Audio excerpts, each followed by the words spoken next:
আসসালামু আলাইকুম। আমি ডাক্তার নুসরাত জাহান আইনি, BHMS, ঢাকা ইউনিভার্সিটি। আজকে আমি আপনাদের সাথে শীতকালীন রোগ সম্পর্কে কিছুটা আলোচনা করব। শীতের শুরুতেই দেখা যায় আমাদের রোগ প্রতিরোধ ক্ষমতা কিছুটা কমে যায়।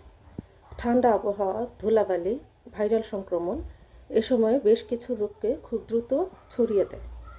তাই একটু সচেতন থাকলেই অনেক বড় সমস্যার হাত থেকে আগে থেকেই বাঁচা যায়। শীতে যেসব রোগ সাধারণত বেশি দেখা যায় সেগুলো হচ্ছে সর্দি কাশি, flu, sinusitis, tonsillitis, asthma attack, pneumonia, বারবার জ্বর, শুষ্ক ত্বকজনিত অ্যালার্জি, চিলব্লেন বা হাত পা লাল হয়ে যাওয়া।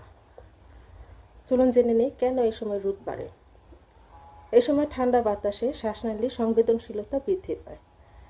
তাছাড়া পরিবেশের ধুলো ও দূষণ এ সময় ভাইরাস দ্রুত ছড়ায়।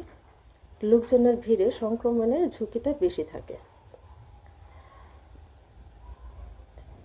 সাধারণত এই সময় যে লক্ষণগুলো বেশি দেখা যায় সেগুলো হচ্ছে বারবার হাঁচি হওয়া, নাক বন্ধ, বুকে চাপ অনুভূতি, কাশি সহজে না কমা, শ্বাসকষ্ট, গলা ব্যথা, শুষ্ক চুলকানি।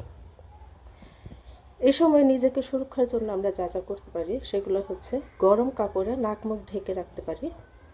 ধুলাবালি ও ধোঁয়া যথাসম্ভব এড়িয়ে চলতে হবে। কুসুম গরম পানি পান করা ভালো এই সময়। লোকজনের ভিড় যথাসম্ভব এড়িয়ে চলা ভালো। সঠিক সময়ে ঘুম খুবই জরুরি। তাছাড়া ভিটামিন সি বেশি বেশি করে আমাদেরকে খেতে হবে। এই সময় আমাদের যা এড়িয়ে চলা উচিত সেগুলো হচ্ছে খুব ঠান্ডা খাবার পানীয়। তাছাড়া জ্বর কাশি এগুলো অবহেলা করে ফেলে না রাখা। নিজে নিজে অ্যান্টিবায়োটিক সেবন করা, অতিরিক্ত রাত জাগা। চলুন জেনে নেই হোমিওপ্যাথি আমাদেরকে এক্ষেত্রে কিভাবে সাহায্য করে। হোমিওপ্যাথি প্রতিটা রোগের মূল কারণকে দূরীভূত করে। হোমিওপ্যাথি ইমিউনিটি ইমপ্রুভ করে। তাছাড়া হোমিওপ্যাথিতে সাইড ইফেক্ট কম। তো একটু সতর্ক হলেই অনেক বড় রোগ থেকে আমরা আগে থেকেই বাঁচতে পারি। শীতে আপনার কোন সমস্যাটা বেশি হচ্ছে আমাদেরকে কমেন্টে জানান। রিলসটা সেভ করে রাখুন, বেশি বেশি শেয়ার করুন। আপনারা কোনো রোগ সম্পর্কে জানতে চাইলে আমাদেরকে কমেন্টে জানান।